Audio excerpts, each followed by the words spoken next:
so far. These are just things that are modeled by a quadratic function. These are typical calculus problems. Those of you who took calculus in high school probably would recognize this type of problem. So what this problem says is that you have 148 feet of fencing and you're enclosing a rectangular region. You're going to find the dimensions of the rectangle that maximize that area. So the idea would be is you could make a rectangle lots of ways. You could make it long and skinny. You could make it like a square.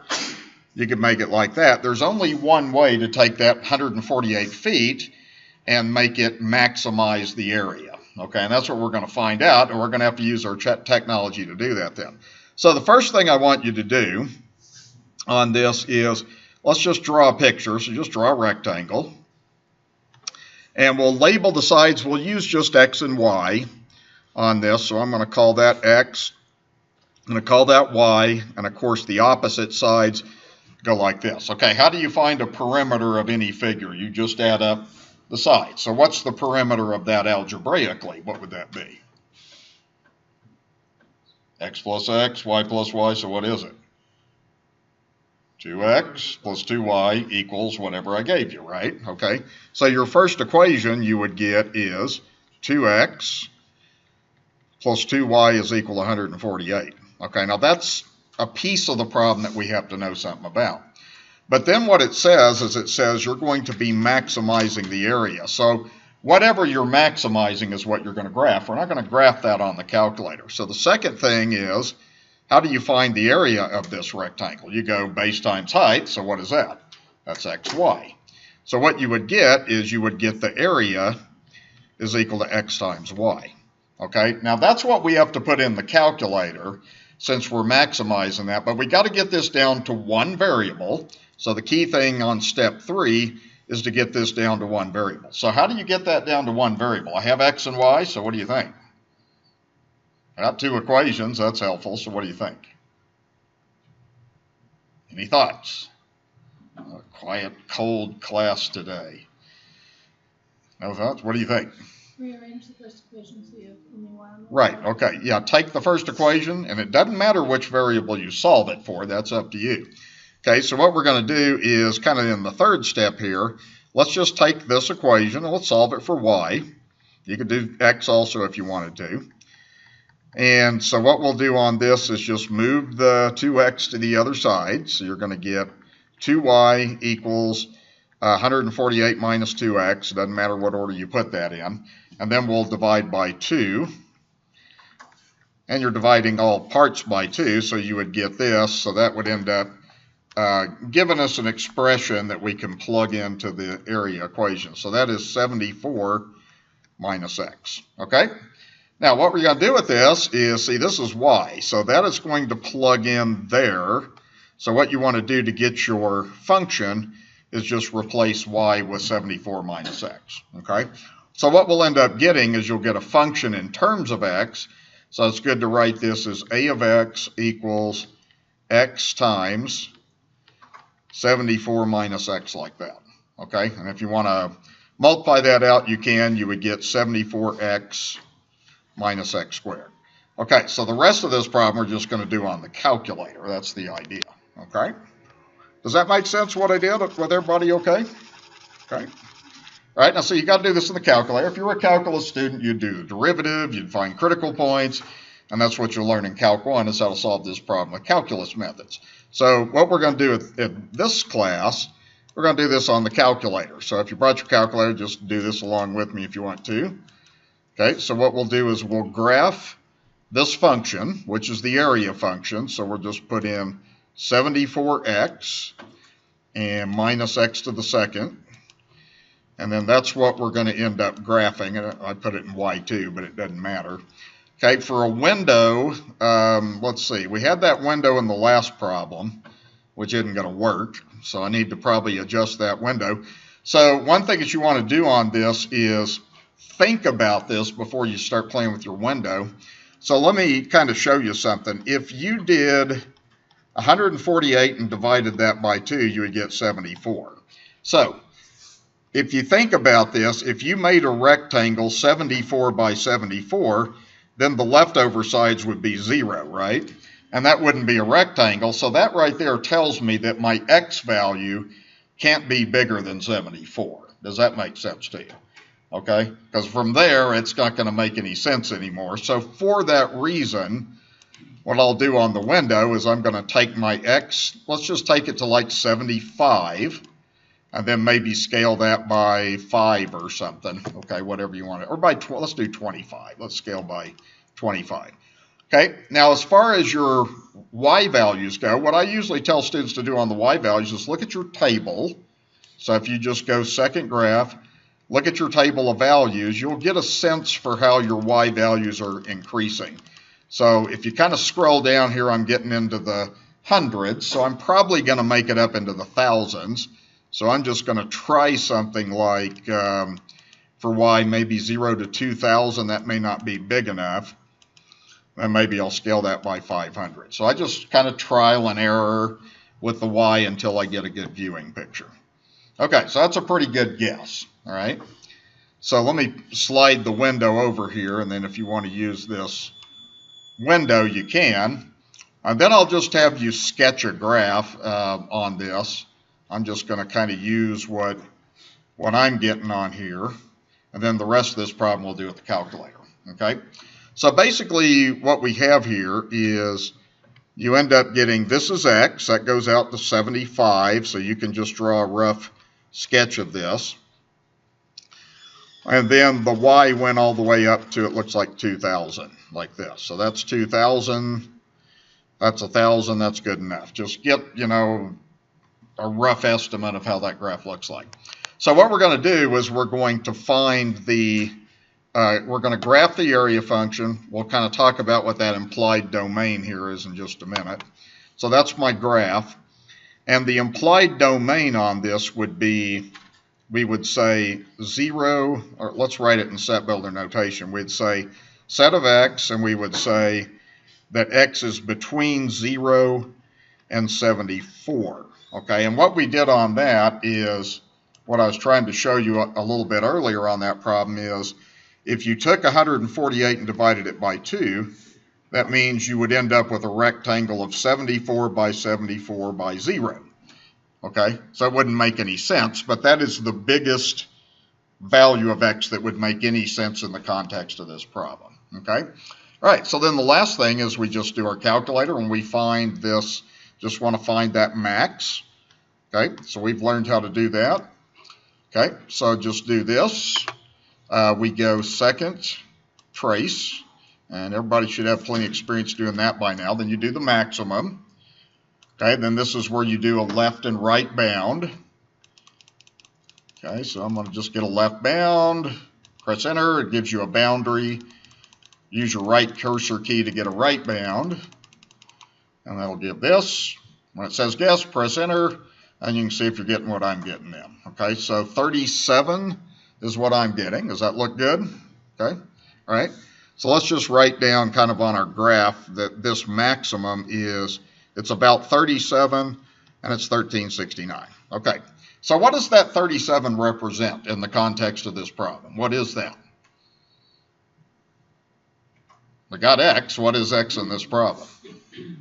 X is what? The length. Okay, that's the length. Okay, what is the 1369? What did we graph? We graphed an area function, right? So that is the maximum area that you'll ever get then. Okay, so the idea would be the maximum area is just going to be the 1369. And let's see, that was in feet. So that, and area is always in square units, so that would be 1369 there. And then the dimensions just go like this. Now we need to do a little bit more calculating on this. So what we got is we got 37 here, 37 here. So we need to figure out what the y's are. Okay, and you can do that on the calculator if you want to. So what I'm going to do on this is, remember our perimeter was, I forgot, what was that, 148? So you can do this on your calculator like this. You could just take 148 and then subtract off 2 times 37, which I think is 74, and you'd have 74 left over, right? Then if you just divide that by 2, well, you would get 37. Okay, so it turns out that the way to maximize this is to make this into a square. Okay, which to me is logical. Is that logical to you? I mean, you could make the rectangle long and skinny, but it wouldn't have a very big area. But if you make it into a square, it's still a rectangle, but that would maximize the area for you. So what we say on this, we just say 37 feet by 37 feet. Okay, and I just got the leftover by doing that on my calculator, and you can do it that way. You could also do this as, you could say 2y plus 2 times 37 equals 148, and set up that equation, and it gives you the same thing. Okay, so that's the idea. Okay, does that make sense to you guys? What I did okay? Give me some feedback. Tell me yes or no, or time. Okay. Is that looking okay? All right, okay. How many people did this like in a calc class before? Does that look familiar to some of you? Yeah, okay. These are typical kind of calculus problems you look at. The next one on the next page is similar idea. It's got one little twist to it, so we're just going to do a couple of these, and then we'll do a little bit of the regression, quadratic regression also in this section. Okay, this is another kind of classic calculus problem that you see that has a slight twist to the problem I just did. This says you want to enclose a rectangular lot, and you have 352 feet of fencing this time, and then it says the fence does not go alongside the street. Okay, so what is the largest area? So it's the same idea. But the idea with this one is you have your street right here. Okay, so that's my street. And what you would do is you would have, instead of using all 4 feet, all 4 parts of the rectangle, you're only going to use 3 parts, because you're going to leave it open when you border the street. Okay? So when you label this and everything, just decide how you're going to do your variables. I'm going to do x and x, and then y. Okay, the y doesn't have to be the same as x, so I'm using different variables. Okay, what would be an equation that would relate x, and y to 352? It's like the last problem, so what would it be with a slight difference? What do you think? 2x plus y. There you go, 2x plus y equals 352. Thank you. Okay. Yeah, so we just got that missing piece now, but the idea is going to be fairly similar. Okay, so we have that. Step 2 is we got to find the area. Okay, how do you find the area of this rectangle? Is it any different than the last problem? No, it's still xy, right? It's still base times height. So your area is still going to be base times height. Okay, now what you got to do is before you put the area in the calculator, what do you have to do? What did we do on the last problem? Solve for y, plug in, right? You got to get it down to one variable. So what you'd want to do, the third thing you'd want to do is take this, this expression we got for the perimeter and solve that for y. So you could slide the 2x over to this side to get y equals 352 minus 2x. And then just like the last problem, this thing right here is y, so that's just going to plug in like that, see. Okay, so what you'd end up getting then is you would end up getting the area function would be a of x equals x times y, but y gets replaced with 352 minus 2x. Okay, so that's how that goes. You can multiply it out if you want to, or you can put it in your calculator like this. So I would have a of x is equal to 352x minus 2x to the second. So that is your solution to part B of this problem. That's your function that we're going to work with. Okay? Any questions about what I did? Okay. So what we do now is we have to go through and do the graph. So we'll have to adjust the window and everything. So the rest of this problem's graphical. So what I'm going to do is, if you want to do this with me, just go to y1 and put in, we'd have 352x minus 2x to the second. And then we'll kind of think about this implied domain on this one also. All right, think about what would happen on this. So the way I think of this domain is kind of like this. It's a lot like the last problem. I have 352 feet of fence to work with. If I divided that by 2, I'll kind of show you what would happen. So if I go 352 divided by 2, that would mean that you could set this up so this would be 176, 176, but that would force that to be 0. Okay, so that's obviously not going to be the answer to the problem because the area would be 0, right? But that would give you your domain for x then. So what you would say is you would say set of x, and you would just say x is going to be bigger than 0, it has to be, and then it would be less than 176 like that. And the benefit of that is that tells you how to do your window on your calculator then. So that's the idea. Does that part make sense to everybody, the domain? Okay, that's the part that's implied in the problem. Okay, so let's see. What I'll do next is let's do a window. So the logical thing to do would be to go to about let's just go to 175. That's good enough. And maybe scale by 25. And then your y's, I'm going to try the same viewing window. I probably am going to have to adjust it. So if you kind of look at what I have in my calculator now, the y's aren't big enough. So we need to just adjust those y's. And sometimes you have to do that in a couple of steps until you find it. I'm going to try something like 15,000. And then maybe scale that by 5,000 or something like that. I'll just give that a try. And if it works, I'll do. Okay, that looks pretty good. I'll maybe go up a little bit more. I'm going to go up maybe to 20,000.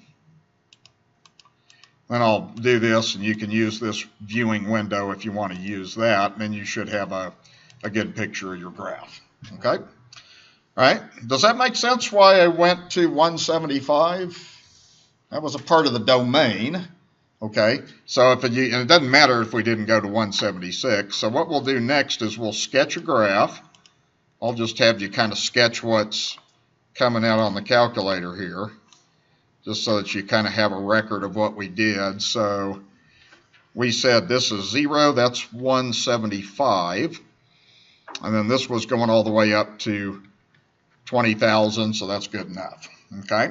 And let's see. So now what we do is we just find this maximum. Okay, so we want to find what that maximum is. Same thing, you go second trace. Option 4 is the maximum. Okay, left bound, that looks good. Right bound, a little bit to the right of it. Okay, press enter when it says guess, and you're always going to know you've done this right because it'll be blinking on the maximum. Okay, so then I would just say write that down. So this maximum is the point that looks like 88 and 15,488 like that. Okay, so what's the meaning of this? What is that? What does this 15,488 mean in this problem, in the context of the problem? What is that? That's the area, right? That is the maximum area. What's the 88? Remember, we graphed and found x, so what is x in this problem? That's a piece of the fencing, right? So what we have on this then is this is really giving you these two things. So it's given the maximum area is 15,488. And let's see, this problem was in feet, so that would be in square feet. So that would be the maximum area you can make. Now this time it's not going to be a square. So we want to find both dimensions. We want to find x and y. So what we just found was this is 88. That's 88. We have 352 feet of fence to work with, and that was y. Now you can do this on your calculator, or if you want to put together an equation, you can. So what you would have is just y plus 88 plus 88 is equal to 352. And then that you could just solve on your calculator. So if you do 88 plus 88, that is 176. Let's see, that should be equals 176. What am I doing there? Needs to be written like this. Now you can do this on a calculator. You don't have to build an equation. So we'd have y plus 176 is 352. Then you could subtract the 176, and then that would give you the other dimension then. So it's not the same in this case. In this case, it's 176. Okay? So what you'd end up having then is the dimensions are going to be 88 feet by 176 feet, but that 176 is only one side of the fence. Okay? So it turned out not to be a square in this case, like it did the last problem. It turned out y was double the other two sides. So that's how that works out. Okay? Does that make sense, what I'm doing? Okay? Those of you that took calculus, this would be kind of a familiar kind of thing to you, I think. So in this class, we like to just kind of get going with those ideas. Okay? Any questions about anything then? Okay, very good. So the last thing we're going to do is we've done regression, we've done linear regression, we haven't done quadratic yet. So I just kind of put in here how you do a quadratic regression. What I'm going to do first of all on this example 3, is this particular problem I'm giving you some data. So this is the price per square yard, it looks like. And then this is the number of buyers on this. So this is the number of people who bought at that price like that. So let's go ahead and do a scatter plot just by hand. And then we'll put all this in our calculator here in just a minute. So let's see, we're going to say X is the price. So just go ahead and get that together. We need to go up to 110. And you can just kind of estimate this. You don't have to put everything on there, 60, 70, 80, 90, 100. And then you would go out probably to 110 like that. So that's your price X. Okay, and then the buyers is B. So that will be B, that's the buyers. And it looks like on that, the biggest number I see there is 75. So let's on this just go like 25, 50, 75 like that. Okay, and when you do a scatter plot, you just do dots.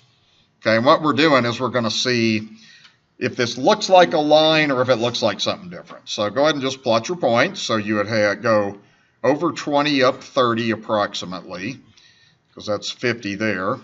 Then you would go over 30 up 50, over 40 up 65, over, let's see, over 60 would be here, and now you're up 75. And then when you get to 80, let's see, 80 we're at 72, so we're beginning to go down a little bit. And then when we get to 100, we're at 50, so we're continuing to go down. And then when we get to 110, we're back to 25. Okay, what does that look like? Does that look like a quadratic function to you? Yeah, that's a quadratic function. So we're going to do what we call a quadratic regression. And a quadratic regression is we're going to turn this into an equation of the type ax squared plus bx plus c. Okay, that's the general form for a quadratic. Okay, so what we do on the rest of this, we just put this in the calculator. Okay, so, and I've already taught you how to do this. I think you did this, like on your test, we did a line of best fit.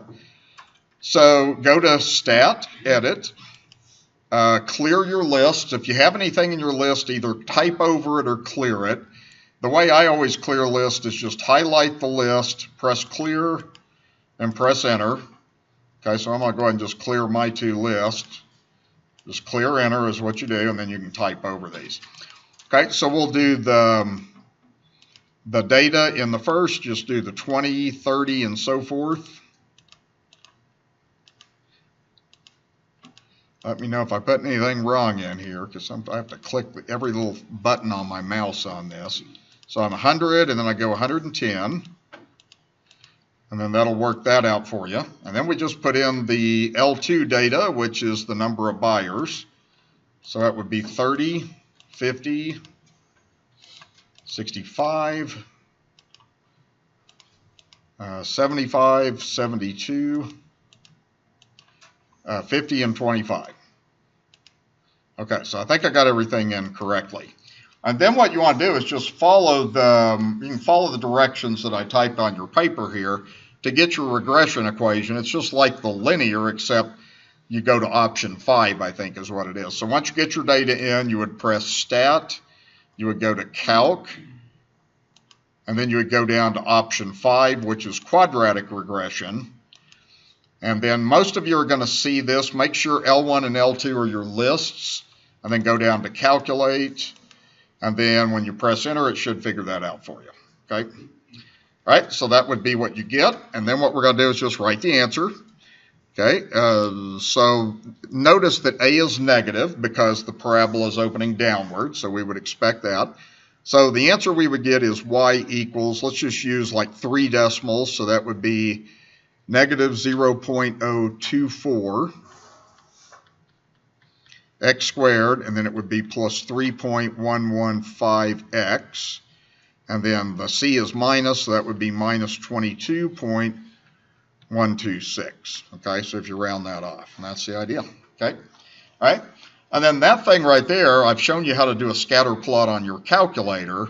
So I'm not going to probably do that on this, but you could do this scatter plot. You could also graph this, and you would see that matching pretty well on that. Okay. Okay. Any questions? How that works? Okay. All right. You got all kinds of regression equations on the TI calculators. All right.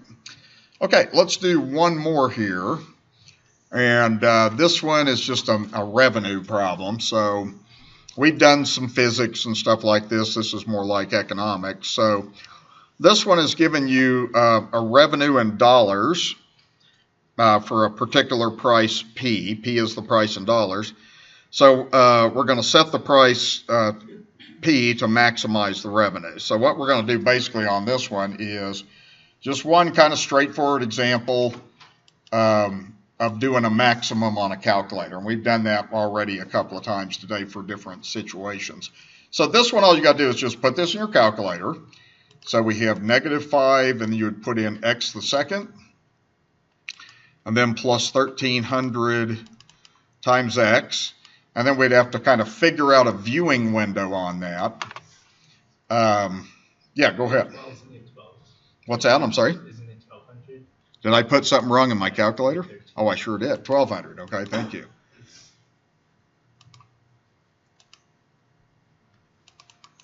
Okay, and let's see, the viewing window, let's see. Let me just kind of play with that. If I use the same window I had on the last problem, my y's clearly need to be bigger. My x's need to go further out also. So I'm going to go through on this and just kind of estimate. Okay, so let's see. X max, I'm going to go with something like 500. If it's too big, who cares? Okay, so I'm going to go like that. Okay, and then for y, we need to be bigger. Let's go, I'm going to try 100,000. If it's too big, that's fine. And then I'll scale that by 10,000 or something like that. Okay. All right, well, usually what I do is just kind of play with the window a little bit and then adjust. Okay, that's good enough. Okay, my x's are probably don't need to be that big. It'd probably be better if I just made the x's go to 300 or something, but that's fine for what we're trying to do here. Okay, so on your graph, then all you need to do is just draw a sketch of this. Just kind of get the rough idea on this. And the key thing is this is going all the way out to 500, and this would be P, that would be the price, and then we made this go all the way up to 100,000. That's good enough if you put that there, and that would be the revenue. Okay, so then what we do on this, the rest of this is just using your calculator and doing the max again like we've been doing.